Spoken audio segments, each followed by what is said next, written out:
Magkano na? Magkano unang benta mo? 240 eh. Tapos magkano tawad ni boss? 220 tinatawaran pa. 220, pumayag ka na. Sabi ko 220, pumayag pa siya. Matawad pa siya.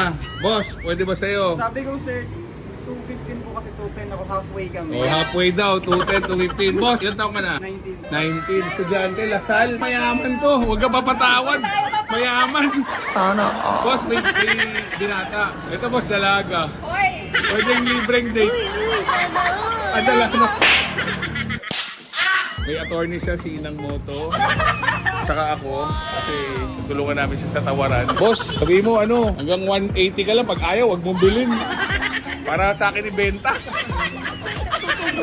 Siyempre, 180, benta ko agad ng 252. Wow naman. Napakagrabe talaga. Hindi naman. Kuya si Jet Lau. Hindi. Actually, kaya hindi ko binili sa kanya yan kasi parang talaga ako boss eh. Yung mga binibili ko mga rush lang. Pero siyempre, since di naman binibenta rush to dahil nakita nyo naman sobrang kinis. Hindi naman nagmamadali si Roxanne.